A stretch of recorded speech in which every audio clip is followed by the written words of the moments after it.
Our story starts with Kalia Popalzai, an Afghan refugee escaping from the war in Afghanistan and moving to Italy with her siblings.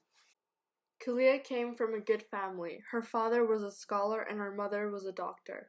Their father was strict and insisted that all of his children have the best education that they could get their hands on.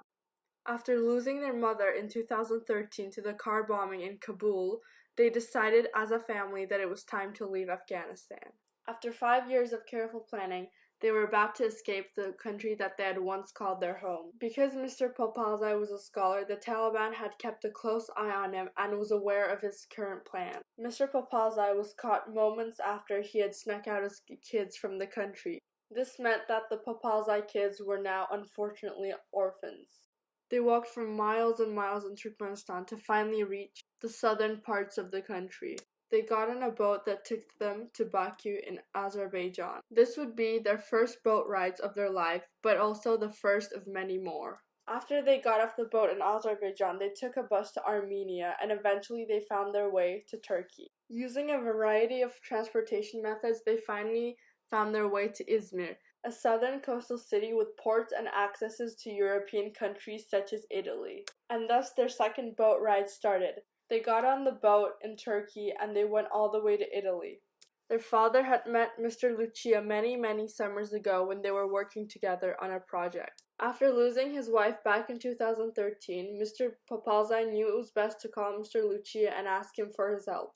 The Lucias had opened up their home to the Popalzai family. They took them in and they gave them new clothes, they gave them new beds, and they gave them a new start to life. It was here that Kalia met Valentina, the granddaughter of Mr. Lucia.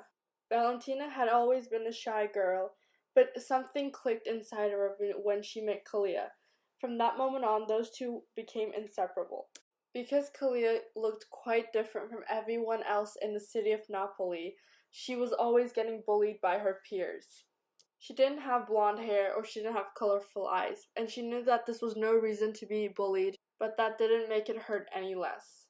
Valentina saw what was going on and she rushed to defend her friend. They had become very close, and she wasn't too happy about the fact that her best friend was being bullied. But because Kalia's bullies were actually Valentina's quite close friends, she had to turn her back on kids that she had known for years. This also led to Valentina being bullied, but in this case it was Kalia who rushed to Valentina's side. They had found each other through the strangest of circumstances, and they had built a friendship based on trust and love. What made their friendship unique was the fact that it had no boundaries and that it wasn't forced. They just wanted to be friends, and therefore they were. Their friendship carried on for years and years, and they never lost touch. They always kept a special place in their hearts for each other.